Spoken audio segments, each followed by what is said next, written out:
Hi, James Nellis with the Nellis Group. We were privileged enough to know Howard Brinton. We were chosen as stars back in the mid-2000s, but even before that, we had an opportunity to see who he was and the legacy that he would soon leave. It's been fun getting to know Howard over so many years. First sitting in the audience, then becoming stars, having him develop our business. When you were around him, you fell in love with Howard. His humor, the way he approached life, his passion, his energy. And more importantly, when you were around Howard, you felt better about yourself. He loved to tell a good story. He loved to make people laugh. But more importantly, he just loved people. There's a book out there called Tipping Point, and they talk about people that truly have an art form of connecting.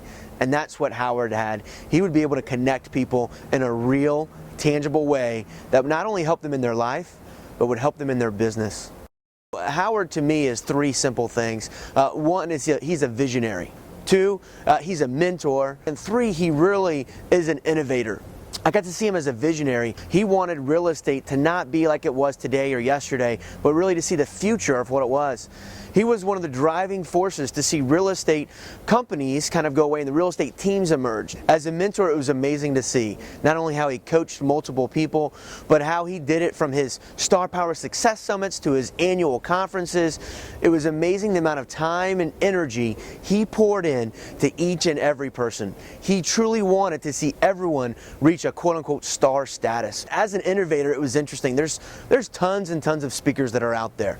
But what made Howard unique and different was he pulled together the secrets of the best around the country, around the world even, in a sharing format. You know, this is before the internet was around. This is before the use and easeability of finding the information was there, so that a realtor out in California could know what people were doing in Florida or Maine, to allow people to leverage everything that's out there in a new way and get beyond their wildest dreams. You know, if you spend any time around Howard Brinton, you got to know the Howardisms and what he would say. And it was amazing to me. A couple of things that always stuck with me was, one, get out of judgment, get into curiosity. And so many times when someone would say, hey, try this or do that, and I always thought that there was no way to do it, I would hear Howard's words saying, get out of judgment, get into curiosity. Who can forget him telling his story of the pig, what's time to a pig? That was amazing in helping you understand how are you really utilizing your time today. The other one is what all of us have probably been in our career at one time or another, and that's the Pop-Tart Realtor. And it was so funny to be introduced to that in the 90s of, hey, are you a Pop-Tart Realtor? Are you just jumping at any lead, or do you have a systemized solution for every client? He loved the Nordstrom approach, the my pleasure, and it was amazing to see how he crafted that into a sales approach that helped so many realtors throughout the country. Howard told me a story one time of how he was out on one of his speaking things, going from city to city to city, and he ended up at this one place and he was using his shaver, and he got halfway done and then it stopped working.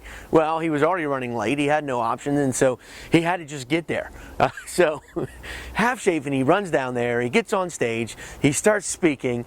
The whole time he's looking this way, so the audience doesn't know that he's shaven or not shaven, and when he goes to turn, they didn't realize that he's only half shaven. That's what you loved about Howard. If something went wrong, he just went with it. He made people laugh. He had fun with it. Today, some of my closest and dearest friends are a result of knowing Howard, becoming a star, and getting to know people on a national basis. Babs, we love you. You were truly the wind beneath Howard's wings, and he was only able to do what he was able to do because of you. Sorry that we can't make it. Loves from the Nellis family and from our real estate team. We know that we're better because of you and Howard and the time that he dedicated for so many years to improving other people's lives.